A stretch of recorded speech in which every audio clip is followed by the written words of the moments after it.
psychological side of things was something I started looking at, and I went on an NLP course, which turned out to be quite fortuitous and also coincidental for an event later on. But NLP, for those of you who don't know, or even those of you who do know, in my mind is the study of what's successful, how people think, how people do things well. There's a lot of stuff about you know, sales and marketing and business and stuff like that. Just think of it as how to think better and how to communicate better. Okay. So I did that. I was continually talking to my consultant and his registrar to see if I could improve things, do things, mess with their protocol to see if I could change things. First 2 cycles, second cycle, first cycle, second bit of it, it was 5-week cycle. So for my tumour, 3 days of cisplatin and doxorubicin. I think they call that the Red Devil. Something along those lines. Cisplatin is basically a platinum-based drug, so injecting heavy metals into your body. Long-term effects: congestive heart failure, or the increased risk of congestive heart failure, and cancer. There you go. So the medicine you're taking is more likely to give you cancer. And I asked the oncologist about this. Let's worry about now. Okay. So cracked on second cycle, a couple of little interesting things happened there. I kept the nurses on their toes. I had what was known as an extravasation, which is basically I had to sit for several days with a cannula in, a needle into my vein. The nurses didn't have a clue how to make this comfortable. They wanted to put it right over my wrist joint so that I couldn't bend my wrist. Every time I got up to push my hand out of the chair, I'd end up bending the tube. There were other places I wanted to put it, but they wouldn't put it there. Okay. I ended up manufacturing a little splint out of one of those little lollipop sticks that you put in so that I didn't bend my tube. This is all stuff I'm doing myself. So I was really quite surprised at that. It would happen numerous times. Other people, their things coming out. I was in the ward one night and there was blood spraying everywhere because someone's needle had come out, stuff like that. So some nice scenes. The extravasation was basically the chemo leaking out between the needle and my vein. So it wasn't actually going into my vein, it was going into the surrounding tissues. I was on the phone to a friend and I was like, oh, my arm's looking a bit funny. I was like, blah, blah, blah. Wow, and it was just blowing up. I've never seen the nurses move so quick. It was like bugger. And they had literally all the nurses around me trying to sort it out. Because essentially, some of the chemos are so dangerous that it would have just eaten my flesh away. Okay, but luckily it wasn't one of those. So care of your cannula in there, really, really important when you're going on there. And these are things you don't really get told when you're in, so it's worth knowing. Other than that, fine, we got a new scan at the end of the second cycle. Not much change. Because I'd thrown up violently on my first scan, when they put the contrast, in to see where the blood is in the tumour and stuff like that. They didn't give it to me second time round. I said, give it to me, I don't care if I throw up, the scan's useless without it. No, we'll just take the scan without it. Get the report. Couldn't make any comparison with the last one because there was no contrast. Why? Why do it? So then it was panic, chemo's not working because they hadn't seen any change. Are we going to give you any other chemo? Can we get you to see the surgeons? This, that and the other. Went to see the surgeons very compassionate. The neuro crew, they had a cosmetic surgeon there, all sorts, and they were lovely. They explained a little bit more about where my tumour was. This is a view from the top of the skull. So if you slice that bit off there and you look down from above, the sphenoid bone is the green bone across the middle there. That's where my tumour is. Not entirely sure exactly where, it's in lots of places across there. And if you look at it, this is from underneath. So if you look up through the mouth, Again, you see the bottom side of it. It's often known as a butterfly bone because from certain views it looks just like a butterfly. Now, the blessing in disguise of where my tumour was I had my carotid artery going through it, my basilar artery going through it, I had numerous nerves from my brain going through to my eyes going through it, including the two main optic nerves, which meant surgery was a total no-go. But boy am I glad about that, because if you imagine getting a tin opener to my head,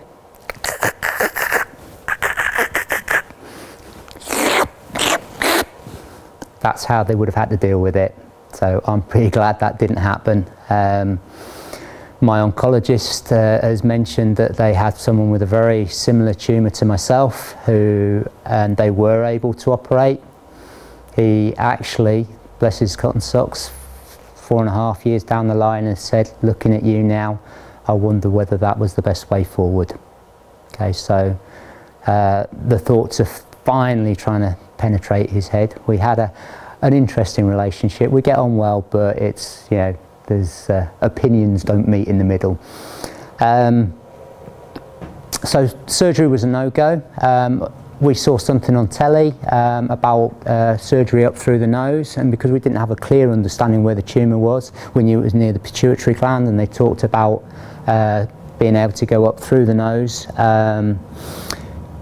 You can get to the pituitary gland that way, so we arranged an appointment. I think it was in St Thomas's down south. I can't remember. It wasn't St Thomas's. It was.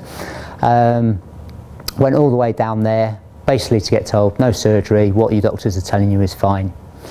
I was okay with that. It was a bit of a shock for my wife, who had some hope. Why the hell did we go all the way down there just for that? I thought it was going to be some good news. Anyway, they were trying to help, and I was grateful but a bit disappointed, obviously, at the outcome at the time. I'd done my research on radiotherapy. Some of you may have heard of proton beam therapy. I was fortunate enough to have friends who live out in America and who were able to pull some strings and get a diagnosis from the MD Anderson, which is one of the foremost sarcoma hospitals in the world. And they had suggested proton beam therapy. I'd also been in contact, a friend of mine whose dad died of a similar tumour to mine. Actually, it was a tumour from his treatment that he died of, the first tumour they treated, but he died of the secondary tumour due to the treatment. He put me in touch with Sarcoma UK. Now, Sarcoma UK, a fantastic charity doing loads of work on behalf of sarcoma and raising it, and they have a lovely forum. However, unfortunately, we fell out because basically a couple of us were exploring alternative options, and at the time Sarcoma UK was very much only going to discuss conventional things, so I was like looking for help and support on all of this, and I thought they would be able to provide that, but it became too distressing for everyone involved, so we agreed and parted ways. But if you're looking for help on any conventional medicine for cancer, there will be a charity for it, I'm pretty sure. So go and look up what you can. Be armed with as much information as possible so that you can make informed decisions, because that's essentially what I was doing and what I believe I have done. The bit that turned around, saved my life. Third cycle, I met a guy called Bob Welford. He unfortunately is not alive anymore. He was, I think, in his 60s when I saw him. He lived for a couple of years after that. But he came across a book which he was living by, and he was doing very well. And it's that book there, it'll be on the table to have a look at the end. Anti-Cancer, A New Way of Life. Okay. This book is what set me forward on my path of how I was going to attack cancer. Okay. This guy, briefly, was I think a psychologist or a psychiatrist. He was doing an experiment, some scans. They didn't have a guinea pig. He volunteered, found out he had a brain tumour. Went through all the conventional treatment, went away, but it came back. He asked his oncologist, what can I do to help myself? I actually asked my oncologist on the very first meeting, what can I do to help myself, before I'd read this book, almost to the identical words. The replies were almost identical. Nothing. Just go with the treatment. Okay. At the time, I'm stuffing sugar, refined flours, takeaway foods, alcohol, not sleeping, i.e. I was staying up late. I was doing loads of things that actually, when you go on any cancer website, Cancer Research UK will tell you, are increasing your risk of cancer. So why the hell am I not being told that actually changing some of those things could help get me better? Because surely it's got to play some part. If my body is fit and healthy, then it's got a better chance of fighting the cancer. But that's not how, when I went into hospital, the medical model was working. MD Anderson, which, well, in America everything's private now anyway, from what I can gather, they actually got together with Dr. David Servan Schreiber and implemented his program in full. They had chapel rooms put in, they had rooms for relatives and friends to stay over, they implemented the diet, they provided psychiatric support, psychological support. They've gone the full hog. I don't have access to their results and how they're doing, but I would imagine they are doing better. Just even going through the process, knowing all of that's in place, how to deal with that thing hanging around your neck. I used to liken it to Harry Potter films. You all know He Who Must Not Be Named. Shh, don't say his word, Voldemort. Shh, don't say it. Well, I'd be telling my friends I got cancer. You got what? You've got what? The C word? No, nobody would ever mention it. Are you all right, Mike? How's your head? Oh, you mean my cancer? And it's like, people are really awkward about it. What for me, my saving grace was being able to talk about it openly and not bottle all those feelings up. I know that doesn't work for everybody, but one of the things I read was, don't fester on things. I'd festered on enough in life, and potentially that's maybe what had helped lead me there. So yeah, I cracked on with that book. I changed my diet. I refused to eat hospital food. I managed to get my oncologist's agreement to this on the basis that I was throwing up every time he came into the ward. So I bludgeoned the nurses into agreeing I was well and fit and healthy. So I said, look, I'll go and do it. I'll get it. You're busy enough. Blah, blah, blah. So that was great. I dealt with my food. Michelle's parents, my parents would cook away, bring it in. I'd store it in the fridge. I'd have my own sneaky feasts, and it was great. And I started doing more exercise, so I'd do sneaky little interval sessions with my drip stand. I'd go to the back stairway and just do stair intervals. By this stage, just walking up the stairs was enough to... So I kept moving. I did little circuits in the TV room. At the time, I'd been doing CrossFit. Some of you may have heard about it. It's a big fitness movement in America that's gone worldwide. And basically I spurred my thoughts on with that. I'm going to get back to CrossFit. I'm going to get back to being a squash player. I'm going to get back to living a long, healthy life.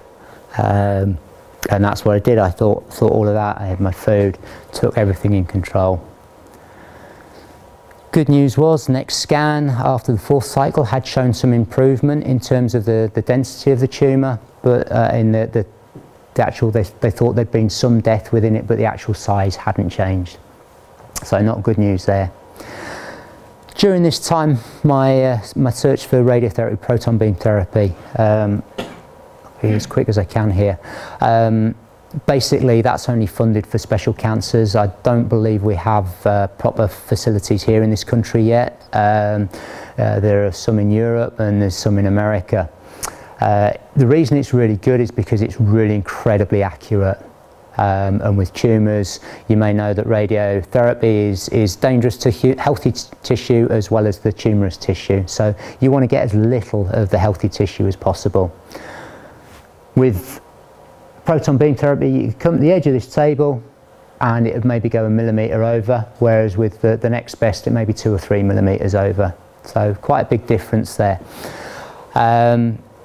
So I'm gunning for this, like, you know, and it's like, and my radiotherapy consultant, if that's what you call them, I'm never really too sure about that, he was being very evasive about it, wouldn't talk to me, and I wanted to be prepared ahead of time, but it was very, very difficult to get appointments with people down the line.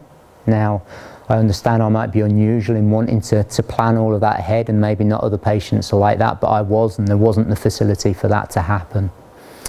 I collared his registrar whilst I was having my mask made. So this is the start of me having the mask made. They were very kind. The staff down here were lovely. Let me take the camera in. They wouldn't let me take the... no, I couldn't take the mask anymore because at that stage I was still having radiotherapy. They let me take the cast home, which was really nice, which I still got that. The reason you have to have this done is because obviously you're moving around when radiotherapy, they're just trying to shoot accurate beams at your head. It's not a good idea, so you sit there. For me it was quite cool, for other people a bit spooky, I imagine, if you're claustrophobic and stuff like that. But anyway, proton beam therapy, the registrar admitted it was the best radiotherapy I could get, so I confronted my the consultant. It happened to be in the middle of the ward. And we were both haggles up. And I sat there, you know, have you sent this in yet? We haven't heard back from the proton beam therapy. And eventually, and he said, well, yeah, proton beam therapy, but I don't think you should have it. Why not? You're saying it's the best, but you're telling me I shouldn't have it. Why not? You're not explaining things to me. And he was getting quite angry himself at this stage and in front of everybody, because I don't think it's going to work. Ah, cool, sorry people. Right, okay, is that how you tell all your patients that? So you can imagine I was none too happy with that. Maybe I'd forced him into a corner, but maybe if he talked to me beforehand, we wouldn't have had that. So anyway, the Proton Advisory Group, Proton Therapy Advisory Group, very kindly arranged for me to have a second opinion with someone who was also a tomotherapy expert, and this was down in Cambridge. So we trooped off down there, and he was great, absolutely fantastic.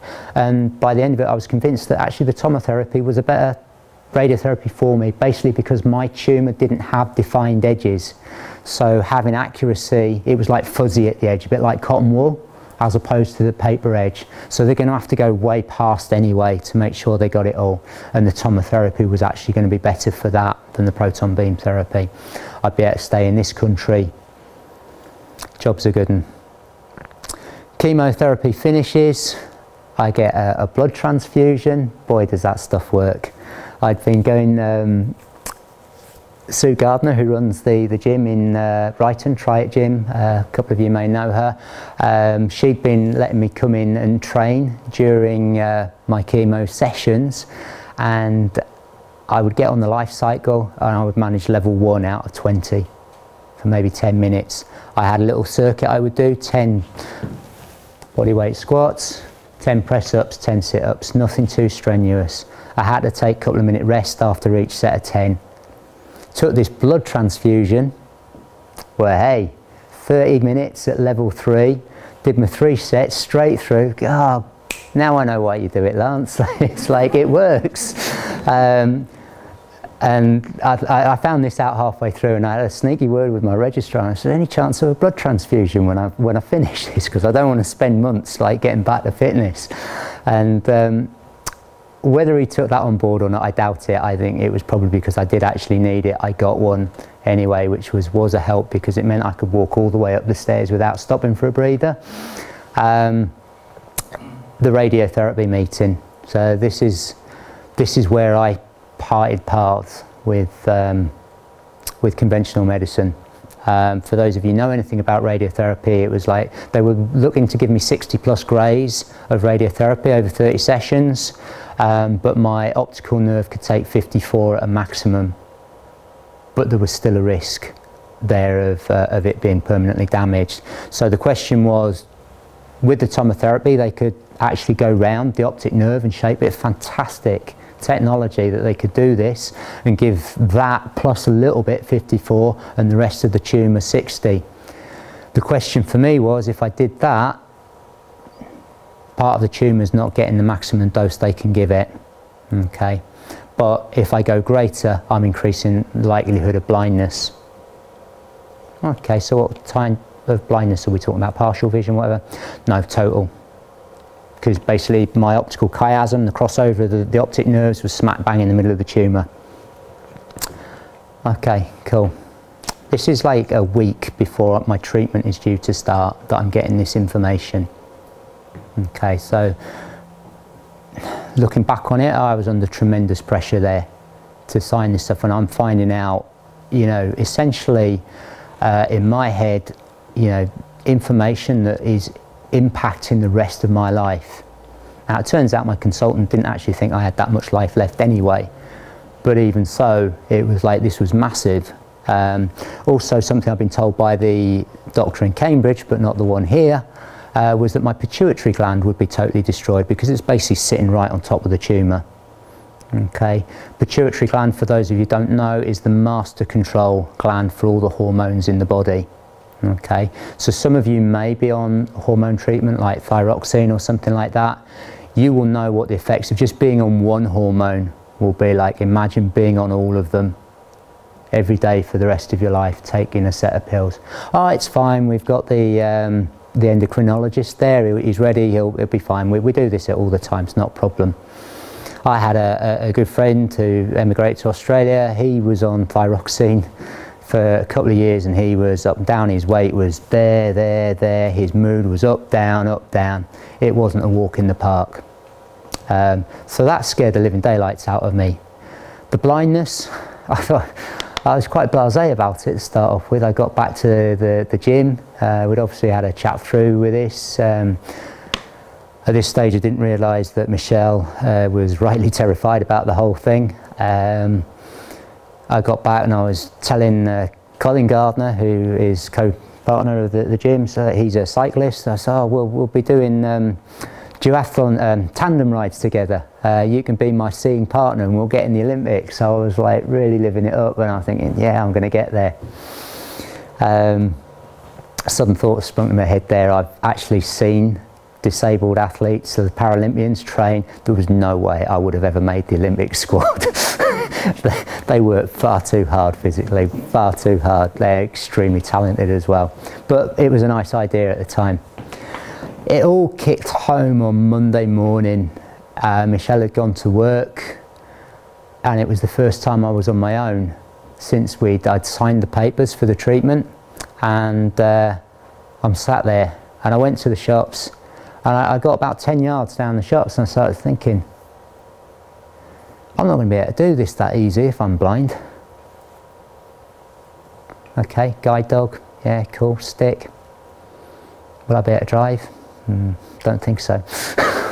I'd like to try, but no. And then it's like, shit, I don't want to be blind. I don't want to be blind, I don't want to be fat, I don't want to be depressed. And I sat stewing.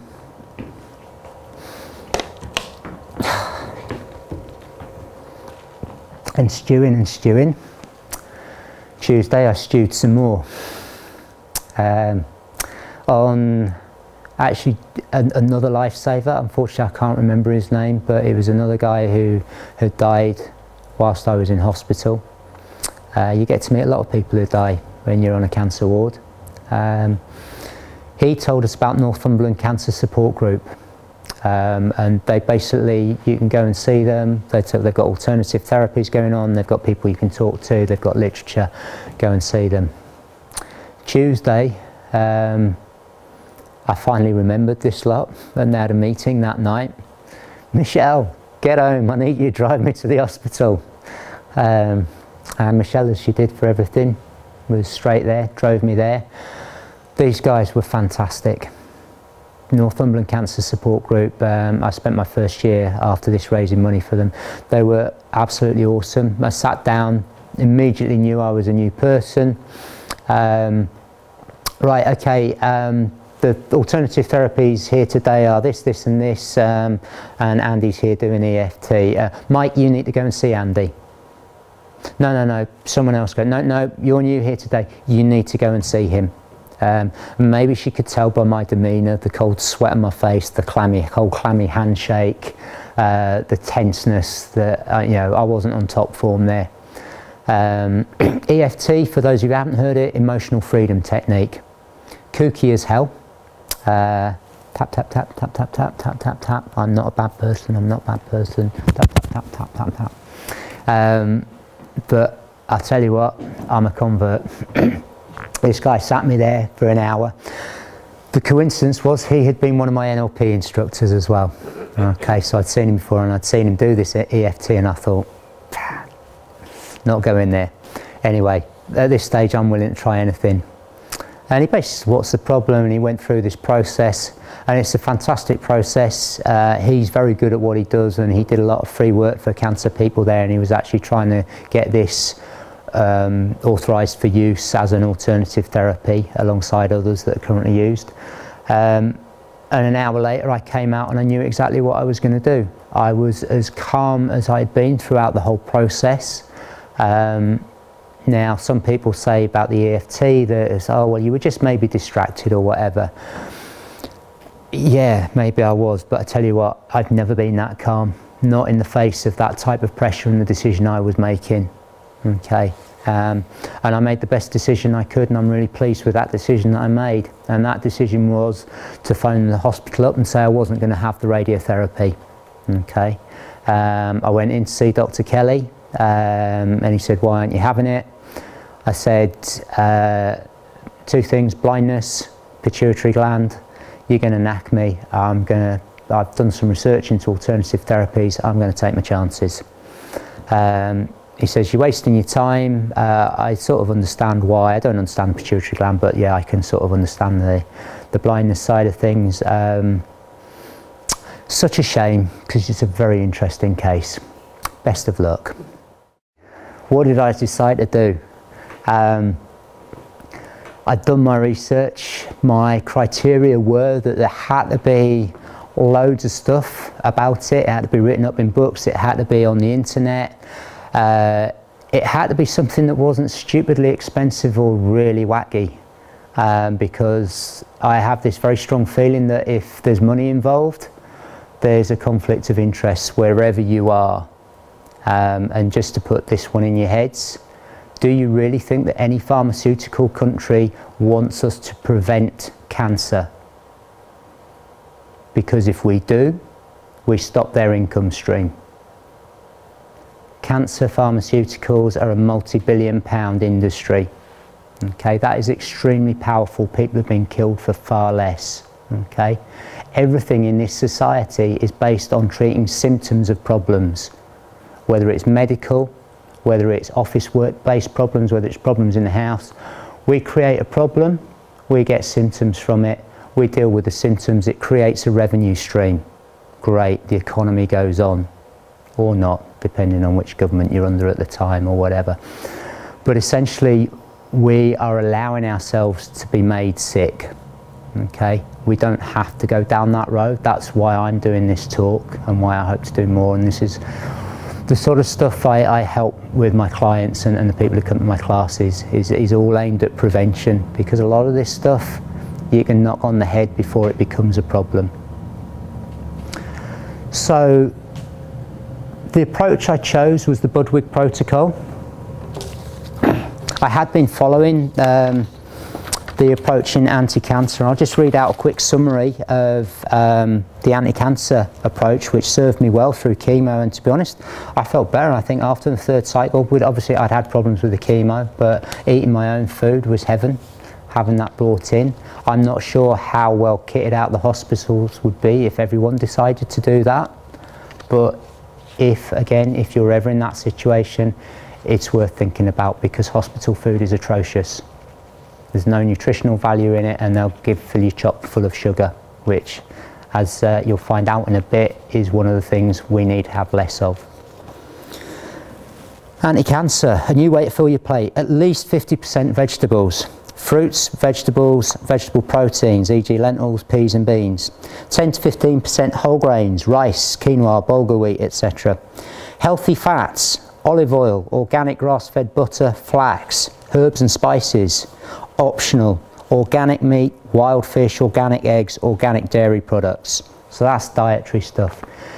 Now, you go back pre-World War I and probably after that, that's pretty much what we would have been eating anyway. Yeah, you may have had a few more potatoes and stuff, that the proportions may have differed. But that stuff, cooked from scratch, is what we should be eating. Okay. I know we'll have objections to all of this and stuff like that, and that's one of the things that's my job to try and help people with. The other prescription: physical activity every day. We've all heard the news. Sitting down, now they're saying it kills us. I've seen some pretty convincing research on that. Aches and pains don't happen because we're moving about, they happen because we're sitting down. And on that note, just really quickly, I want you all to stand up. Come on, quick, quick, quick, quick, quick, stand up. Little run. Arms up in the air. Okay, out to the side. And for those of you who feel able, don't bash your heads on the chairs, just round down, touch your toes, nice and easily. Okay, all right, you can sit down again now. I'll explain a little bit more about that in a little while. Physical activity every day, mental calm and emotional peace, meditation, relaxation, etc. We know that stress has a lot to do with disease. So that in a nutshell. Oh yeah, one more: environment. Eliminate or minimise chemicals. So what are the causes of cancer in the first place? One of them might be certain chemicals. We know cigarette smoke, asbestos, lots of other things out there, probably quite a lot of things that we're not really sure of. There are a lot of things out on the internet that people are talking about. BPA, which is a form of plastic used to line tins, has been linked with plastic. Microwaving certain plastics makes the plastic more likely to be carcinogenic. Even the way we cook our food, so roasted, high temperature treated food, particularly wheat-based products and meat-based products, they form, again, carcinogens, acrylamides I think they're called, and basically the structure of the food itself changes under high temperature, and our body doesn't deal with it very well. Okay, so these are all the things that are out there. We tend to ignore it because it's not going to get me.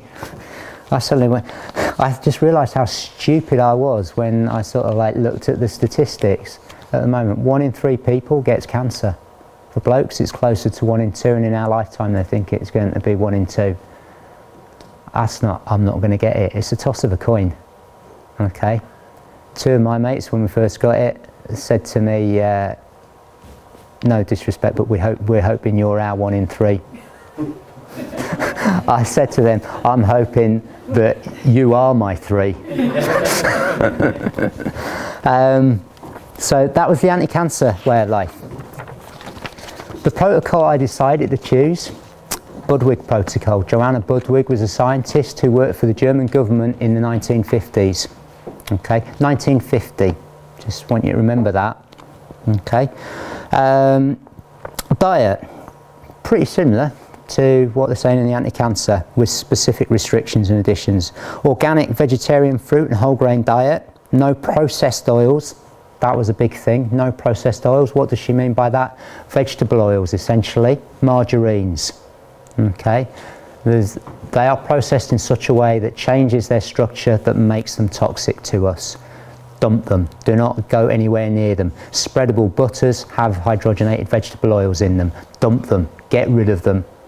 Okay, there's an interesting picture, I didn't put it on here, where they've put butter and margarine out on a plate and left it for the ants. The ants swarmed all over the butter, wouldn't touch the margarine, because they understood it's one molecule away from plastic.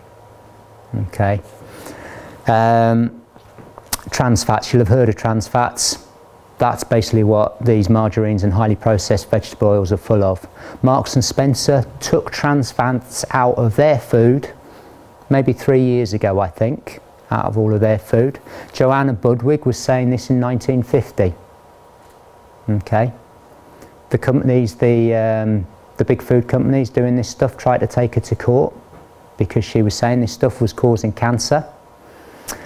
The court threw it out because she had the evidence. She was nominated 7 times for a Nobel Prize, didn't get it, don't know why. But that was one of the things she pointed out, and she was one of the first scientists to actually start separating out the different fatty acids. You've heard of omega-3s, omega-6s maybe. I'll talk a little bit about that. Yeah, the only fats she allowed were cold pressed flax or linseed and virgin organic coconut oil. So I got on well with that. Michelle hated the coconut oil, especially when I tried to put it with conventional English food. It just didn't go. Okay, but it goes really well with Asian food.